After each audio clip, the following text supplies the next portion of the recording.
It's not demands about the location. Where are you going to locate your business? And this is not necessarily just about how your customers access your products, but where you are going to be physically located. Some of you are doing business franchises, strictly e-commerce or online, but you still are going to have to be right? So that's what we're going to talk about in this chapter. So five key factors in determining a good business location. So some of the things you need to consider and you need to kind of prioritize and see what's more important. Customer accessibility. Obviously, if you have a physical location, you want to have a good location that customers can access, can reach, can drive to, or unfortunately, you're in the Bay Area, there's not a lot of good public transportation. So we have to look at things like when customers easily park and reach the business. What is the environment in that neighborhood look like? Is it safe? Is it a mall? Is it, are there other competitors that drive business there and all this? So that's one of them. Business environment conditions. Again, look around the environment. What is going on? Is this an industrial park? Sometimes people say, is it good to locate your business where your competitors are? Or is it better to go somewhere where you have no competitors? Now, intuitively, you might think it's better to go somewhere where there are no competitors, but that's not really true. It could really be where your competitors are. Imagine you're selling jewelry, right? So would you prefer to have your store in the mall where other jewelers are, or maybe there are streets full of jewelers, or would you like to have them in an industrial park between car repair shops? You probably want to be in the first choice because somebody who's looking to buy jewelry is not going to go shop around in an industrial area, right? So that's typically where people go when they partly want to trade product, right? High availability and cost, of course. You can say, oh, I want to be in this mall, but maybe there's nothing to rent, or maybe it's too expensive, right? Resource availability. Maybe you're making products, but you need resources, and you want to be close to the resources, right? So that's something that could fit. And then your personal preference, right? Sometimes people say, why are you in the Bay Area? It's so expensive here. Labor is so expensive. Well, that's a lot of times people it's not expensive. I talked a little bit ahead of myself because I always do that. Customer accessibility and transportation cost. It must be parking is not mentioned here, but that's very important. The environment, the tax structure of the hotel, the legal requirements, the competition, and so forth. There are zoning ordinances, certain, traffic and parking issues. Signage. Are you allowed to put a sign? How big can the sign? Non-related employees working in a home. So if you have a home business, what happens when people that don't live in your home are not related to you are employees and they can come to your house to work for you, right? What if, you're going to have some insurance, right? The use of a home more as a business than as a residence. Sale of retail goods to the public, storage of hazardous materials or related equipment. So those are all the things that have that are determined by zoning. That's the city says, right?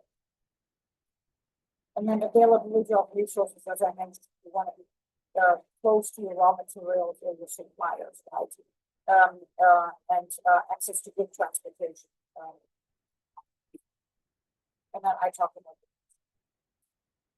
about challenging and equipping the physical facility. So, you're going to, if you make products, manufacture, you have to have equipment. There's general purchase equipment, machines that serve many functions in the process, or machines designed to serve specialized functions in the process. Now, some of you are making things like jewelry and food, so you're going to have a combination, right?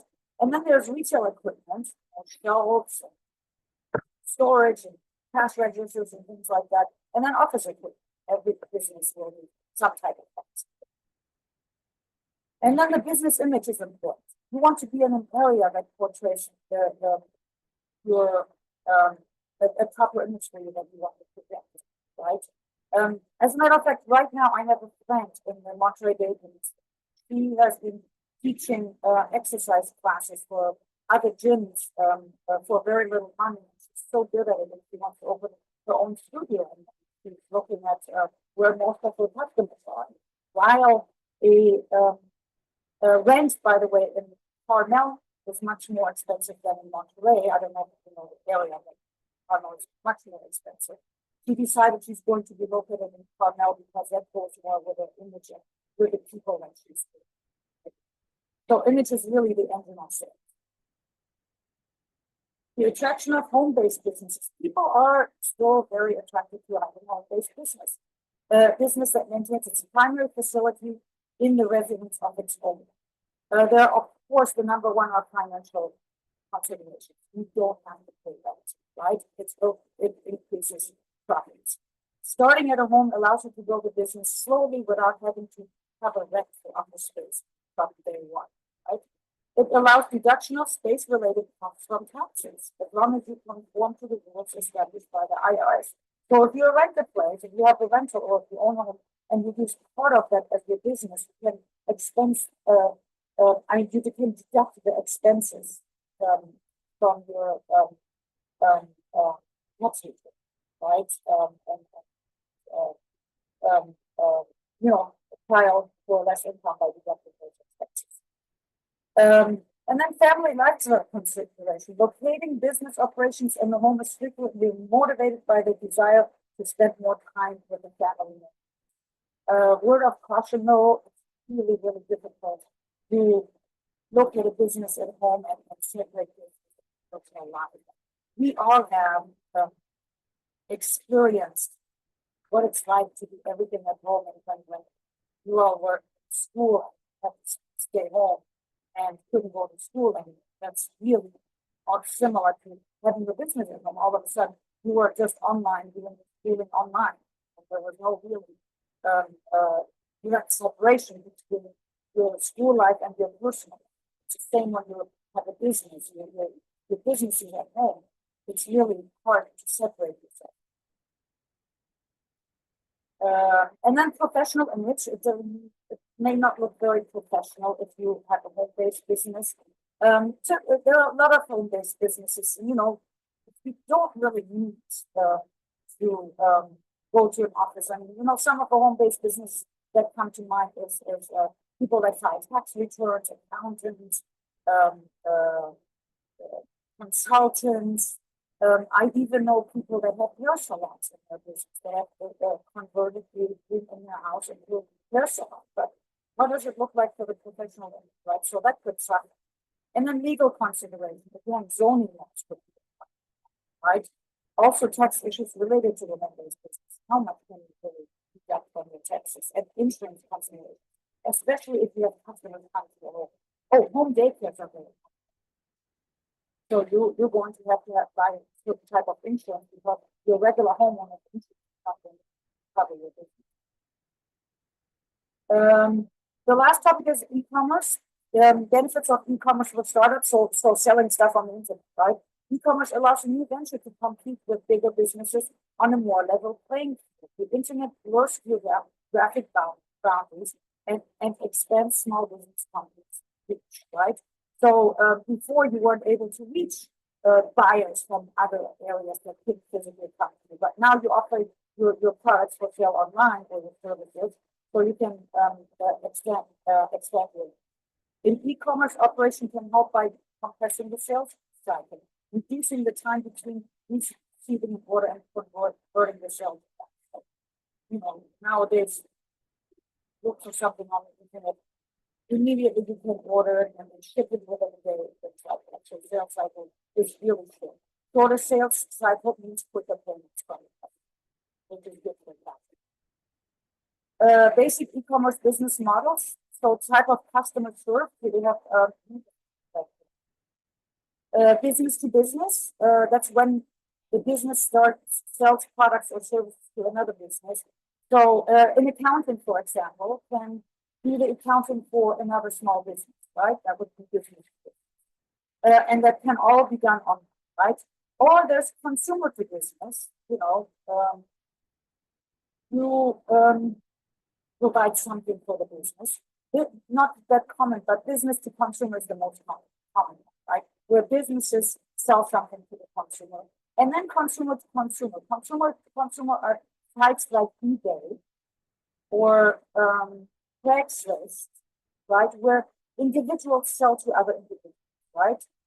And then the nature of online presence, how can you have an online presence? If you have a simple website, that's just information based. And when you add to that some more content to that, maybe, you have, other information, links, research content, scientific content, whatever, right? Then you have transaction based. These are sites where you can buy from. And then emerging options, which are like portals, things like social media and other portals, blogs, YouTube channels, and all those things, right? So those are emerging options. There are a lot of options. Blogs, podcasts, right? And of course, social media platforms. I'm sure you're familiar with. Online businesses and part-time startup advantages. If you can start part-time and minimize the risk of, not having an income.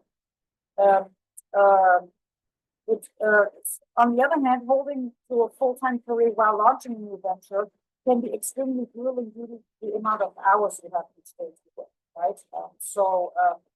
Maybe you can start it like that, but if that business grows, you don't have to make a decision. I don't probably, if the business is doing well, decide to leave your job and dedicate yourself to the business. All right, that is it for this chapter.